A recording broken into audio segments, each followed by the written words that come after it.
నమస్తే welcome to మన Telugu TV 6 minutes 24 headlines 10 రోజుల్లో కురుక్షేత్ర యుద్ధం జరగబోతోంది ఏపీ సీఎం వైఎస్ జగన్ నోరు జారిన చంద్రబాబు తలలు పట్టుకుంటున్న తెలుగు తమ్ముళ్ళు ముస్లిం రిజర్వేషన్లపై వైసీపీ తప్పుడు ప్రచారం చేస్తుంది ఎమ్మెల్సీ ఇక్బాల్ తెలంగాణలో రెడ్ అలర్ట్ మరింత పెరుగునున్న సూర్య ప్రతాపం ఏపీలో సమస్యాత్మక నియోజకవర్గాలు 100% వెబ్ కాస్టింగ్ భారీగా బలగాల మోహరింపు తగ్గని పెన్షనర్ల కష్టాలు బ్యాంకుల వద్ద నరకం చూస్తున్న వృద్ధులు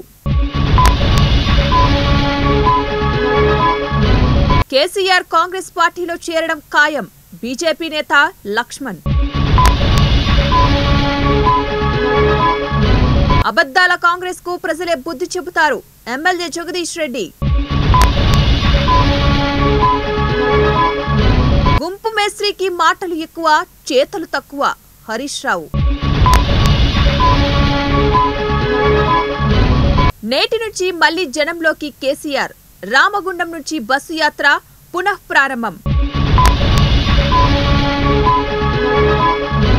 మహిళలకు మరో బంపర్ ఆఫర్ ఎక్స్ప్రెస్ డీలక్స్ బస్సుల్లోనూ ఉచిత ప్రయాణం బ్యాంకు ఖాతా నుంచి 20 లక్షలు ఖాళీ స్కైప్ కాల్తో రిటైర్డ్ ఉద్యోగికి సైబర్ నేరగాళ్ల వల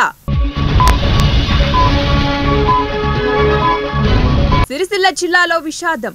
కోళ్ల వ్యాన్ ఢీకొని చిన్నారి మృతి మహారాష్ట్రలో కూలిన హెలికాప్టర్ జనసేన నేతకు తప్పిన ప్రమాదం బెంగాల్ గవర్నర్ పై లైంగిక ఆరోపణలు ఫిర్యాదు చేసిన రాజ్ భవన్ ఉద్యోగిని కాంగ్రెస్ అధికారంలోకి వస్తే తాలిబాన్ వ్యవస్థ అమలు యూపీ సీఎం యోగి ఆదిత్యనాథ్ హిందూ సమాజాన్ని చీల్చేందుకు కాంగ్రెస్ కు యుక్తులు ప్రధాని మోదీ గుజరాత్ లోని వడాలిలో పేలిన పార్సిల్ 2 మృతి మరో 2కి గాయాలు కాషాయ పాలకులు అరవింద్ కేజ్రీవాల్ ను అక్రమంగా అరెస్టు చేశారు సునీత కేజ్రీవాల్ 400 సీట్లు ఓ జోకు 200 సీట్లు బీజేపీకి సవాల్ ఎంపీ శశి థరూర్ మాస్ రేపిస్టుకు మద్దతు ఇచ్చిన మోడీ కాంగ్రెస్ నేత రాహుల్ గాంధీ అమెరికాలోని కనెక్టికట్ రాష్ట్రంలోని హైవేపై ఇంధన ట్యాంకర్ పేలుడు హైవేపై భారీగా మంటలు